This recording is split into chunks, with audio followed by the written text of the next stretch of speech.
नमस्कार. मधुरम चॅनलमध्ये तुमच्या सगळ्यांचं पुन्हा एकदा स्वागत. नवरात्र चालू आहे. नवरात्राच्या सगळ्यांना खूप खूप शुभेच्छा. आज पुन्हा एक वेगळा नवीन विषय. अश्विन शुद्ध प्रतिपदेपासून सुरू होणाऱ्या या नवरात्र काळामध्ये शरद ऋतू असल्यानं या नवरात्राला आपण शारदीय नवरात्र म्हणतो आणि हा महत्त्वाचा कुलधर्म असतो की जो सगळीकडे कटाक्षाने पाळला जातो. देवघरामध्ये रोज पूजा करत असलेल्या कुलदेवतेतील देवत्व अधिक प्रभावी व्हावं, त्याचं आपल्या घरावर कृपाछत्र राहावं, अदृष्ट शक्तीपासून कुळाचं रक्षण मिळावं, या सगळ्या हेतून आपण नवरात्र साजरा करतो. आपली वंशवृद्धी व्हावी म्हणून सुद्धा नवरात्र आपण साजरे करतो. म्हणजे अनादी काळापासून आपल्याकडं नवरात्राची परंपरा आहे. अगदी रावण जेव्हा युद्ध चालू होतं तेव्हा रावणाच्या वधासाठी रामाला देखील नवरात्रीचं पूजन केलं असं म्हणतात. तसं हा नवरात्रीचं पर्व आता सध्या चालू आहे आणि आज थोडंसं असं वाटलं की नवरात्रामध्ये आपण या नवदुर्गांचं पूजन करतो. त्या नवदुर्गा त्यांच्यामध्ये असलेली चैतन्य शक्ती याचं आपण पूजन करतो. तसंच संपत्तीची देवता असलेली अष्टलक्ष्मी या देवीची सुद्धा 8 रूप आहेत की जी जीवनाच्या विविध पैलूमध्ये आपल्याला समृद्धी आणि यश मिळवून देतात. आणि या 8 रूपांचं विषय थोडंसं काही एक त्रोटक बोलता येईल का असा विचार मनात आला आणि मी बोलण्याचा प्रयत्न करते. खूप काही बोलता येईल असं नाही, पण थोडंसं सहज असं वाटलं की अष्टलक्ष्मींविषयी थोडंसं आज बोलूया का. तर या समृद्धी देणाऱ्या, यश देणाऱ्या अशा विविध पैलूमध्ये लक्ष्मीची जी 8 रूपं आहेत तर त्याच्यामध्ये आदिलक्ष्मी, धनलक्ष्मी, धान्यलक्ष्मी, गजलक्ष्मी, संतानलक्ष्मी, वीरलक्ष्मी, विजयलक्ष्मी आणि विद्यालक्ष्मी या सगळ्यांचा समावेश होतो. आणि प्रत्येक देवीची आपण पूजा करतो आणि त्यांना प्रसन्न करण्यासाठी अष्टलक्ष्मी स्तोत्राचं वाचनसुद्धा करतो. मग त्यातली पहिली जी आहे ती आदिलक्ष्मी. आदी म्हणजे आधीपासून अस्तित्वात असणारी, सृष्टीची निर्मिती करणारी, सृष्टीच्या निर्मितीपासून किंवा तिचं हे काम अव्याहत चालू आहे ती लक्ष्मी म्हणजे आदिलक्ष्मी. हे लक्ष्मीचं मूळ रूप, आदिम रूप असं सुद्धा म्हणता येईल. हे महालक्ष्मीचं रूप आहे असं सुद्धा आपल्याला म्हणता येतं. तर ही जी आदिलक्ष्मी आहे की जी काही नसताना सुद्धा पहिल्यापासूनच उपजत आहे. आपण म्हणतो की नाही की जी गोष्ट नाही पण नाहीतून आहे काढणं, तर तशा प्रकारे आपल्याला इथं बोलता येईल की काही नसताना देखील जी असते ती ही आदिलक्ष्मी. की सृष्टीची निर्मिती, तिची सृजनशक्ती, सृजनशीलता हे सगळं आपल्याला जे मिळाले तर या आदिलक्ष्मीमुळे मिळाले. तिच्या हातामध्ये कमळ आहे, तिच्या हातात ध्वज आहे. हा ध्वज म्हणजे कुठे जिंकण्यासाठी, लढाई युद्ध करण्यासाठी नव्हे, तर तो धर्माचं रक्षण करणारा किंवा धर्म धारण करणारा असा ध्वज आहे असं म्हणता येईल. हातामध्ये असलेलं कमळ नवीनता दर्शवतं, म्हणजे सतत नवीन नवीन नवीन सृष्टीमध्ये नवनिर्मिती करत जाणं हेच तिचं काम आहे. म्हणून कमळ त्या उद्देशाने घेतलं असावं. आणि सतत नवनिर्मिती करून कधी न थकणारी ही सृष्टी लक्ष्मी, ही आदिलक्ष्मी आपल्याला काय सुचवते तर आपणही सतत कार्यरत राहायला हवं. आपल्यातली मरगळ आपण कायम घालून टाकायला हवी असं सुचवत नसेल का आदिलक्ष्मी, असं थोडंसं मनात आलं. दुसरी लक्ष्मी आपल्याला सांगता येते धनलक्ष्मी. तिच्या धन या शब्दामध्येच आपल्याला लक्ष्मी म्हणजे पैसा हे दिसतं. सोनेरी रंगाचा तिचा रंग आहे. श्रीसूक्तामध्ये स्वतःचं वर्णन आपल्याला दिसतं. हिरण्यवर्णा हरिणी, म्हणजे हरणाप्रमाणे थोडी चंचल आहे म्हणून आपण म्हणतो की लक्ष्मी चंचल असते. ती एका ठिकाणी कधीच राहत नाही. ती आत्ता आहे तर उद्या नाही. तेव्हा ती असेल तेव्हा तिचा सत्कार सन्मान करणं गरजेचं असं आपण नेहमी म्हणतो. तर ही दुसरी जी धनलक्ष्मी आहे तर ती धनराशीच्या रूपामध्ये आहे.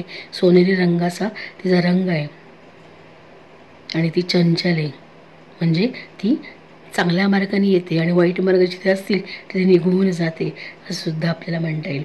तर अशी धनलक्ष्मी धन आणि भौतिक संपत्तीचं प्रतीक मानलं जाते. नंतर येते ती धान्यलक्ष्मी, जी घराघरामध्ये आपल्याला कायम उपयोगी पडते असते ती धान्यलक्ष्मी. ते धान्य या शब्दाचा उल्लेख केला येते. मग धान्यलक्ष्मीच्या या हातामध्ये आपल्याला दिसतं की ऊस आहे, लोंब्या आहेत, कमळ आहे. ते थोडक्यात शेतीशी संबंधित समृद्धी देणारी ही धान्यलक्ष्मी असं म्हणता येईल. म्हणजे तिचा एक हात देणारा आहे आणि एक हात हा आशीर्वाद देणारा आहे, तर बाकीच्या हातामध्ये ऊस, लोंब्या, कमळ अशी आयुध आपल्याला बघायला मिळतात. ही धान्य लक्ष्मी प्रत्येक लक्ष्मीचं मूळ रूप असं सुद्धा आपल्याला म्हणता येईल. तर ही देवी धान्य आणि शेतीशी संबंधित मानली जाते. पुढची आहे ती गजलक्ष्मी. लाल रंगामध्ये आपल्याला दिसते आणि आपल्या घराघरामध्ये आपल्याला या लक्ष्मीचे फोटो बघायला मिळतात. म्हणजे ती हत्ती बरोबर येते असं सुद्धा म्हणलं जातं. यंदाचं नवरात्र देखील हत्ती बरोबरच देवी आलेली आहे असं म्हटलं जातं. म्हणजे हत्ती म्हणजे सुबत्ता, सत्ता असं म्हणता येईल किंवा वैभवाचं प्रतीक आपण म्हणतो. म्हणून गजांत लक्ष्मी आपल्या घरामध्ये आपण ठेवतो किंवा या लक्ष्मीचा फोटो, गजलक्ष्मीचा फोटो आपल्या घराघरामध्ये असतो. म्हणजे गजानन किंवा गणपतीचं वदन असलेला तो हत्ती. म्हणून श्रीसूक्तामध्ये सुद्धा तिला येताना सुद्धा ती कशी येते तर वाजत गाजत येते असं म्हणलेलं आहे. हस्तिनाद प्रबोधिनी म्हणजे सामर्थ्याचं प्रतीक आहे गजलक्ष्मी. पशुधन आणि संपत्तीचं प्रतीक असं मानली जाते. धान्यलक्ष्मी धान्य आणि शेतीशी संबंधित आहे, तर गजलक्ष्मी ही पशुधन आणि संपत्तीचं प्रतीक आहे. आता काळानुसार त्याचे संदर्भ बदलत जातीलच, त्याची उदाहरणं सुद्धा आपल्याला देता येईल. पण गजलक्ष्मी की जी सगळ्यांना हवीशी वाटते, तिचं पूजन आपण घरामध्ये केलं तर नकळत आपल्या हातून सगळ्याचं पूजन केलं जाईल अशी आपली मान्यता असते. म्हणून ती गजांत लक्ष्मी आपण घरामध्ये ठेवतो हत्तीच्या रूपामध्ये. तर ही गजलक्ष्मी.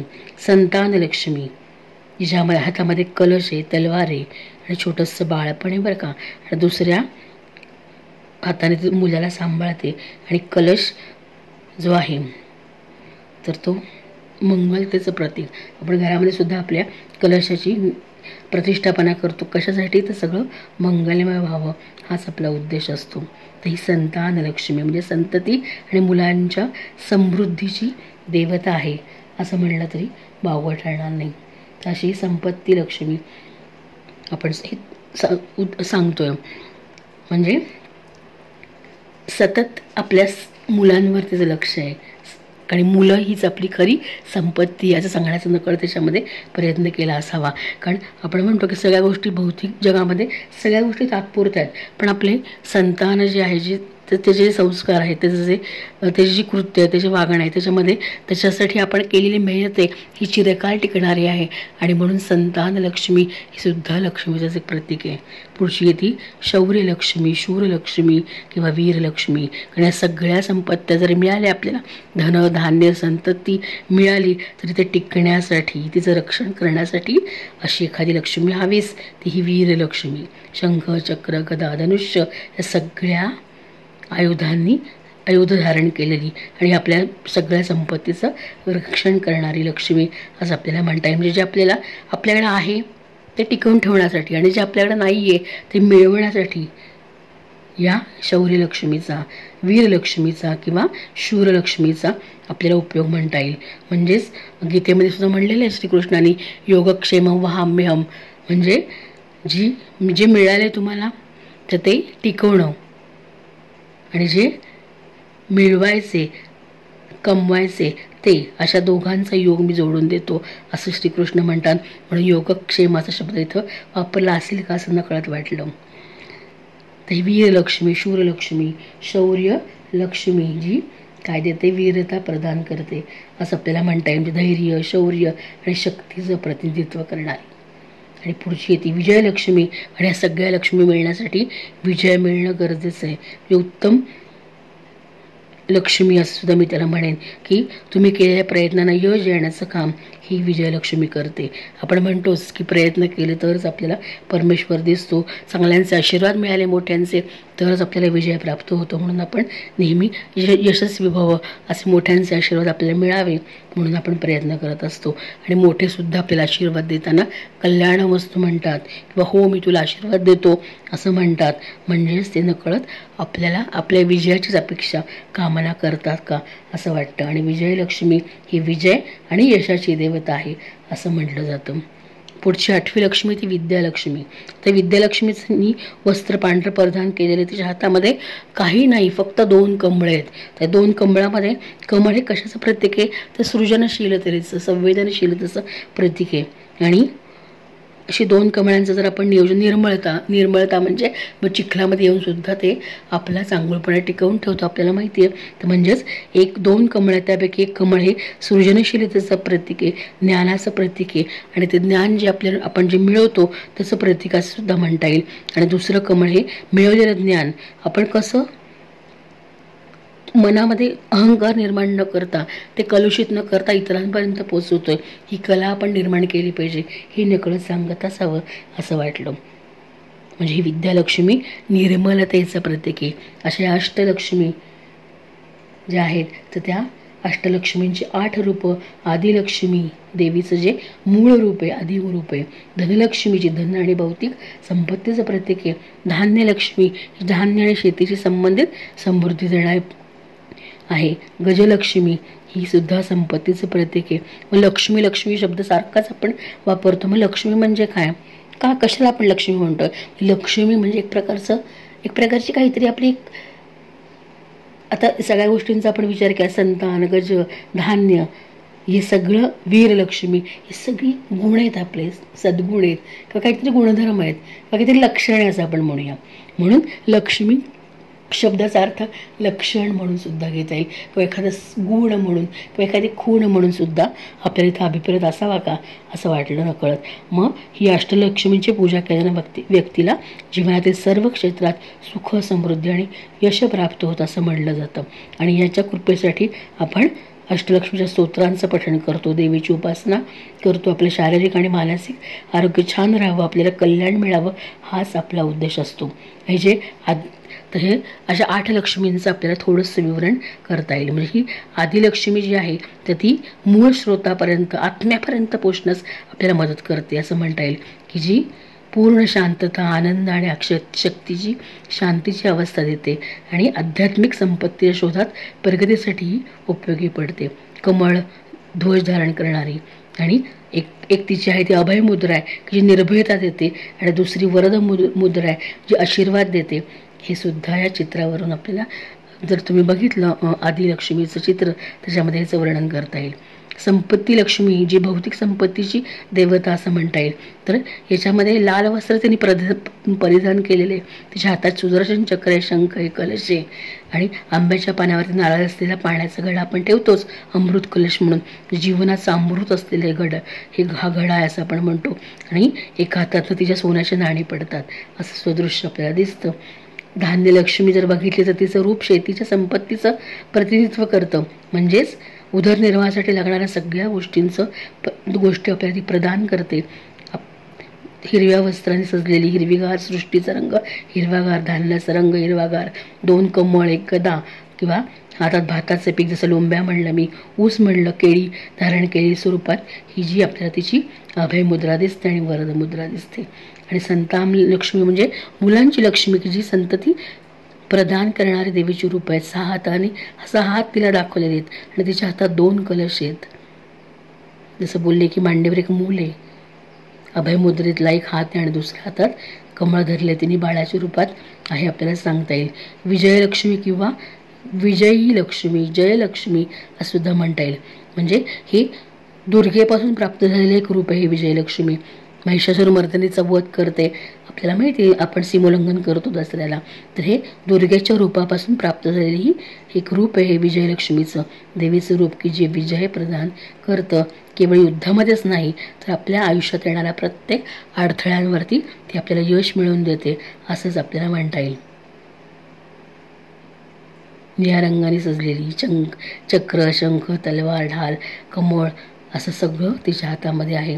आणि विद्यालक्ष्मी, ज्ञानलक्ष्मी, कला, विज्ञानाचं ज्ञान देणारी ही देवी, आणि तिने पांढऱ्या रंगाची साडी प्रदान केलेली, जे सरस्वतीचं रूप आहे. सरस्वतीसारखं तिच्याकडे वेदांचा ग्रंथ आहे, पेन आहे, मोरपंख आहे, वरद मुद्रा आहे, अभय मुद्रा आहे. हे सगळं आपल्याला या अष्टलक्ष्मींमध्ये बघायला मिळतं. ऐश्वर्यलक्ष्मी, शुभलक्ष्मी सुद्धा आपल्याला वर्णन करताना कल्याण करणारी देवी असं म्हणता येईल. घोड्यावर स्वार होणारी, तिचं एकमेव रूप आहे ऐश्वर्यलक्ष्मीचं. सौभाग्यलक्ष्मी जी भाग्य देते, सौभाग्य देते. राज्यलक्ष्मी जी वैभव प्रदान करते. वरलक्ष्मी जी वरदान देते. अशा सगळ्या देवीच्या विविध रूपांचं, लक्ष्मींचं वर्णन 8च का, आपल्याला अजून अशा लक्ष्मींचं वर्णन इथं करता येईल. गजलक्ष्मी पशुधन किंवा जसं बोलले की संपत्ती देते. प्रत्येक गोष्टीमागे काहीतरी यश मिळावं, लक्ष्मी हे लक्षण खूण आहे, मी जसं बोलले मगाशी.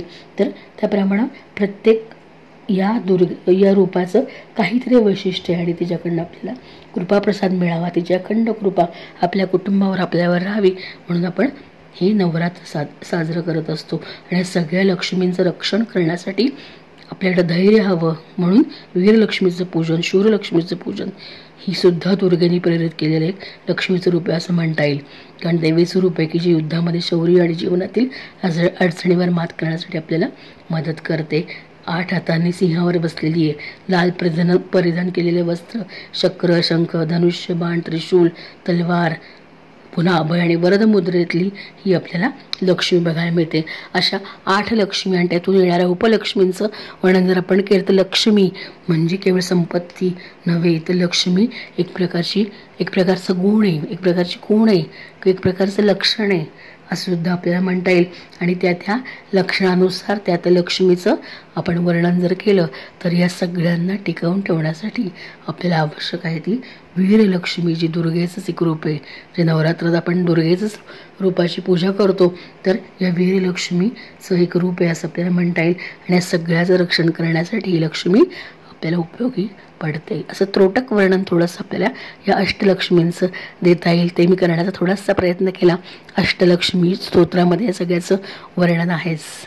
आणि या सगळ्यांसाठी आपल्याला आयुष्यामध्ये येणाऱ्या प्रत्येक कृतीमध्ये आपल्याला यश मिळावं, सुख समृद्धी ऐश्वर्य मिळावं, आपण जे काम करतो त्यामध्ये आपल्याला पूर्णत्व मिळावं, आपण आपल्या ध्येयापर्यंत पोचावं, यासाठी या देवीचा आपल्याला आशीर्वाद असावा. कारण ती आदिमाया आहे, ती आदिलक्ष्मी, कारण तिच्यामुळेच आपली निर्मिती झालेली आहे. सृष्टीची निर्मिती आहे ती, आयुष्यामधली मरगळ घालवणारी अशी ही आदिलक्ष्मी. आणि हिचं स्मरण आपण करतो त्या नवरात्रीच्या निमित्तानं. तर म्हणून या अष्टलक्ष्मींच्या रूपांचा थोडासा बोलण्याचा प्रयत्न केला. चित्रानुसार, श्लोकानुसार त्याचं वर्णन अजून वेगळं करता येईल. फक्त इथे आपल्या अष्टलक्ष्मींची थोडीशी माहिती देण्याचा मी इथे प्रयत्न केला. एक सेवा माझी तुमच्या चरणी अर्पण असं म्हणूया. माझं चॅनल तुम्हाला आवडत असेलच, तुम्ही लाईक सबस्क्राईब करत असाल असं म्हणूयात आपण. म्हणजे छान छान काहीतरी बोलता येईल. जे आपण बोलतोय, जसं बोलले विद्यालक्ष्मी, तुम्ही जे बोलताय ते लोकांपर्यंत पोचलं पाहिजे. जे कलुषित असता कामा नये, अहंकारी असता कामा नये. अर्थातच ते सगळ्यांना त्याची माहिती होतेच. अनेक ही विषय असे की ज्यावर अनेक संदर्भांना बोलता येईल, पण काही महत्त्वाचे संदर्भ असे असतात त्याच्यामध्ये तुम्ही काही बदल करू शकत नाही. त्याच्यावरती आपल्याला प्रत्येक लक्ष्मीवर वेगवेगळं सुद्धा बोलता येईल. आदिलक्ष्मी म्हटलं तर थोडंसं दैनंदिन जीवनातील उदाहरणं देऊन त्याचं वर्णन आपल्याला करता येईल, पण तो एक वेगळा विषय होईल. तर नवरात्राच्या निमित्तानं आज मा चंद्रघंटेची उपासना आहे, ती तृतीय आहे आज. तर आज थोडासा बोलण्याचा थोडासा मनात निर्माण झाला आणि तो बोलण्याचा मी प्रयत्न केला. सगळ्यांना आवडला असेलच. धन्यवाद. पुन्हा भेटूच.